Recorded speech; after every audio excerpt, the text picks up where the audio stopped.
السلام علیکم ورحمۃ اللہ وبرکاتہ۔ دوستو، تاریخ اسلام اور حالات حاضرہ کے اعتبار سے مفتی سلمان اظہری صاحب کا یہ بیان بہت ہی شاندار ہے۔ آپ اس بیان کو ایک بار ضرور سنیں بیان کو۔ جن لوگوں نے آج اپنے طاقت کے بل بوتے، اپنے تخت کے بل بوتے، اپنی سیاست کے بل بوتے یہ اعلان کرنا شروع کیا کہ ہم مسلمانوں کو کاٹیں گے، ماریں گے، قتل کریں گے، اسلام کو مٹائیں گے، خاک مٹائیں گے، تم سے تمہاری کھجلی نہیں مٹائی جا سکتی۔ کیا خاک مٹاؤ گے؟ تم کیا سمجھتے ہو اسلام کسی محلے کا مذہب ہے؟ نہیں، کسی ایک بستی کا دین ہے؟ اسلام کی جڑیں تحت الثری میں ہیں اور اس کی شاخیں اوجہ ثریا پر۔ اس درخت کو ہلانا تو دور کی پتے کا بحال بیکا کرنا بھی مشکل ہے۔ دنیا بہت کوشش کر کے دیکھ چکی تمہارے پاس کتنی طاقت ہے، نہ قارون کے برابر ہے، نہ شداد کے برابر ہے، نہ فرعون کے برابر ہے، نہ حامان کے برابر ہے۔ بڑی بڑی طاقتیں آئی لیکن دین حق کو کبھی نہ وہ مٹا سکی تھی، نہ مٹا سکیں گی۔ اور ہم تو یہ کہتے ہیں یہ جو تم ظلم کا ماحول گرم کر رہے ہو، اسی وجہ پر میں آج گفتگو کر رہا تھا، یہ تو ہمارے اعمال کی شامت ہے۔ ہم بھٹکے ہوئے تھے، ورنہ قرآن میں اللہ نے فرمایا وَلَن يَجْعَلَ اللَّهُ لِلْكَافِرِينَ عَلَى الْمُؤْمِنِينَ سَبِيلًا، اللہ ہرگز کافروں کو مومنوں پر غلبہ نہیں دیتا، ہرگز نہیں دیتا۔ لیکن یہ آج کے حالات اس لیے ہیں کہ ہم راستہ چھوڑے ہوئے ہیں۔ ایک بات میں آپ کو بتاؤں، آج کے حالات کے تناظر میں ایک بات میں کہوں، بغداد میں مسلمانوں کا ملک، تاریخی وراثت ہماری رہی ہے، تتاریوں نے حملہ کیا، تباہ و برباد کیا بغداد کو، اور اتنا برباد کیا کہ مسلمانوں کی کھوپڑیوں سے مینار بنائے، دریائے دجلہ کا پانی خون سے لال ہو گیا۔ بادشاہ کی جو بیٹی تھی تتاریوں کی، ایک جگہ سے گزر رہی تھی، ایک سچے مومن کو دیکھا، ان حالات میں بھی وہ کھڑے ہو کر اذان دے رہا ہے، سبحان اذان دے رہا ہے۔ بادشاہ کی بیٹی تھی، اس نے کہا یہ اب کہاں سے آواز آ رہی جب ہم قتل عام کر رہے ہیں، گردن مار رہے ہیں، یہ کون ہے جو اذان دے رہا ہے؟ فوجی فوراً گئے اور پکڑ لائے۔ یا نمازیں پڑھنے سے روک رہے ہیں، یہ گراؤنڈ میں نہیں پڑھیں گے، وہ میدان میں نہیں پڑھیں گے، کتنے میدانوں کو تم قبضہ کرو گے؟ ہاں، تم صرف اور صرف میدانوں کو روک سکتے ہو، پیشانیوں کو جھکنے سے کبھی نہیں روک۔ عبادت کا ذوق ہمارے پاس اللہ تعالیٰ کی آتا ہے۔ تو ایسے حالات میں اگر اذان دے رہا تھا کوئی، تو تتاریوں کی وہ بڑی عورت تھی، بادشاہ کی بیٹی، اس نے گرفتار کروایا، لاؤ اس مولوی کو، اب کون ہے اذان دے رہا ہے؟ اس کو پکڑ کر کے پوچھا تجھے خبر نہیں ہے بغداد پورا ٹوٹ گیا، تباہ ہو گیا، برباد ہو گیا، لاکھوں لوگوں کی لاشیں پڑی ہیں اسی بنیاد پر کہ تم مسلمان ہو، ہم مار رہے ہیں، اور پھر بھی تم اذان دے رہے ہو۔ اس نیک و صالح عالم ربانی نے کہا ہاں سب نظر آ رہا ہے لیکن مجھے میرا رب بھی ہے، میرے لیے میرا رب بھی ہے۔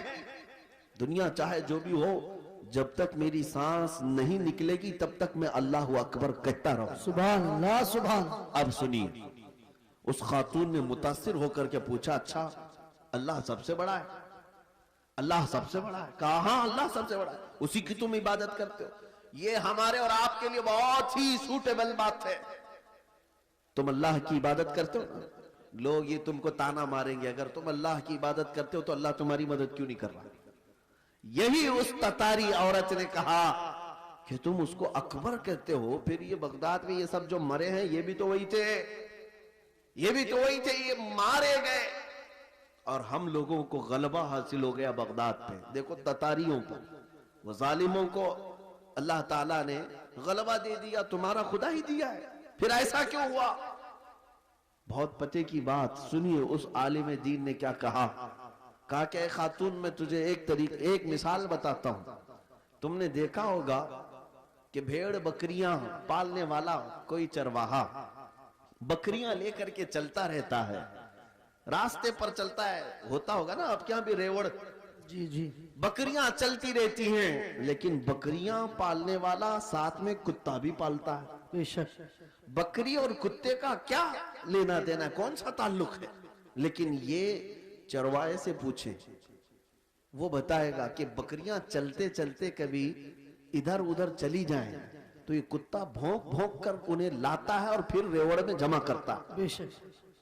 چرواہا یہی بتاتا ہے کہ اس لیے سارے بکریوں کو وہ پھر سے ایک ریوڑ میں جمع کرے، اس لیے وہ پالتا ہے. کتے کو اس لیے چھوڑا جاتا ہے، اس لیے پالا جاتا ہے. بلا تشبیہ و بلا تمثیل، ذہنوں کو قریب کرنے کے لیے اس بغدادی عالم نے کہا ہم امت مصطفیٰ ہیں، بے شک. ہم چلتے ہیں سیدھے راستے پر، لیکن جب کبھی ادھر ادھر بھٹکتے ہیں تو اللہ تم جیسے کتوں کو ہم پر چھوڑتا ہے. اے ہے بے شک.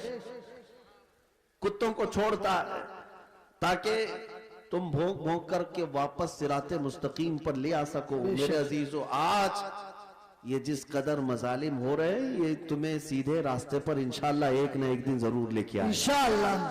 میں محسوس کر رہا ہوں چند سالوں پہلے ہر جلسے میں لبیک یا رسول اللہ کا نعرہ تو نہیں لگتا تھا، لیکن ظالم کتوں نے جب بھونکنا شروع کیا تو اب پھر ہمارا ہر بچہ لبیک کہنے لگا. اے ہے.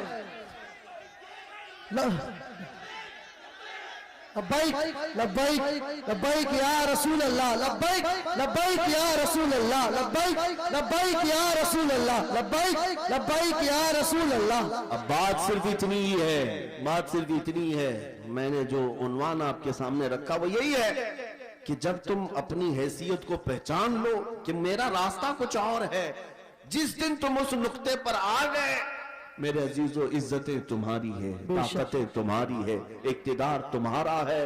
جس طرف رخ کرو گے مولا تعالیٰ اس ہوا کو تمہارے زیر نگی فرمائے گا. تمہیں پتہ نہیں ہے کہ تمہاری تاریخ کیا تھی. ہماری تاریخ اقبال کی زبان سے اگر سنو گے تو اقبال کہتا ہے ٹل نہ سکتے تھے جنگ میں اگر ٹل نہ سکتے تھے جنگ میں اگر اڑ جاتے تھے، پاؤں شیروں کے بھی میدان سے اکھڑ جاتے تھے، تو جس سے سرکش ہوا کوئی تو بگڑ جاتے تھے. ارے تیغ کیا چیز ہے، ہم توپ سے بھی لڑ جاتے. دشت تو دشت ہے، دریا بھی نہ چھوڑے ہم نے، بحر ظلمات میں دوڑا دیے گھوڑے ہم نے. آ گیا عین لڑائی میں گر وقت نماز، قبلہ روحوں کے زمین بوس ہوئی قوم حجاز. ایک ہی صف میں کھڑے ہو گئے محمود و ایاز، نہ کوئی بندہ رہا نہ کوئی بندہ نواز. یہ ہماری تاریخ تھی. اسی بات کی طرف میں تمہیں دعوت دے رہا ہوں کہ جس دن تم اس نقطے پر واپس آ گئے اور سمجھ گئے میری تاریخ ان کتوں کی صحبت میں رہنا نہیں ہے. اللہ تعالیٰ نے تمہیں شیر بنا کر پیدا کیا. ہاں، اللہ تبارک و تعالیٰ نے تمہارے متعلق قرآن میں فرمایا کنتم خیر امت اخرجت للناس، تم خیر امت ہو جو لوگوں میں اللہ تبارک و تعالیٰ نے تمہیں بنایا ہے. لہٰذا ایسے ویسے کی طرف تمہیں دیکھنے کی ضرورت نہیں. مجھے افسوس اس بات کا ہوتا ہے جب ہمارا نوجوان یہ کہتا ہے نئی فلم آئی ہے اس میں فلاں ایکٹر ہے، فلاں ہیرو ہے، بال اس کی طرح، کپڑے اس کی طرح، پینٹ پھاڑ لیا صرف ایک نچنیاں کو دیکھ کر کے، ایک مجرا کرنے والے کو دیکھ کر کے اپنا آپا کھو گیا، اپنے آپ کو بدل لیا. اور ہمارے گھر کی خواتین صبح سے شام تک سیریل کے سامنے، ٹیلی ویژن کے سامنے، اور خواب وہی سجا رہی ہیں کہ شاید ہمارا بھی گھر ایسا ہی ہو، ہمارا لباس بھی ایسا ہی ہو. میرے عزیزوں، دنیا کیا کرتی ہے اس کی تمہیں فکر نہیں ہونی چاہیے. عورتیں اگر کسی کو دیکھتی تو وہ سیدہ کائنات فاطمہ الزہرا کو دیکھتی، کم سے کم یہ سیرت کا مطالعہ کرتی کہ ان کا دوپٹہ کیسا تھا، ان کا لباس کیسا تھا، ان کے رہن سہن کیسے تھے. اس کو چھوڑ کر انہوں نے آج مجازی عشق کے اور مجازی یہ اسکرین کے اوپر اپنے دل دے بیٹھے. اور اسی طرح مردوں کی حالت بھی یہی ہے، نوجوانوں کی. اے نوجوانوں، تمہارے ہاتھ میں بنگڑیاں تک انہوں نے پہنا دی، کانوں میں بالیاں تک پہنا دی، بالوں میں چوٹیاں تک لا دی. کیا کیا کر دیا. یہاں ہمارے اچھے بھلے مرد کو عورت بنا دیا، جی عورت بھی نہیں مخنث بنا دیا. اور اس پر یہ مزید یہ سمجھتا ہے کہ یہ فیشن ہے، یہ فیشن ہے. ارے ادھر سے ادھر سے پھاڑ کر کے پہننے والا، ننگا گھومنے والا اگر فیشن زدہ ہے تو پھر کتا اور بھینس بیل بکری یہ زیادہ فیشن زدہ ہے، کیونکہ وہ تو کپڑے ہی نہیں پہنتے. اگر ننگا ہونا ہی فیشن ہے تو جانور سب سے بڑے فیشنیبل ہے. میرے عزیزو، جنگلی دنیا کو نہ دیکھو،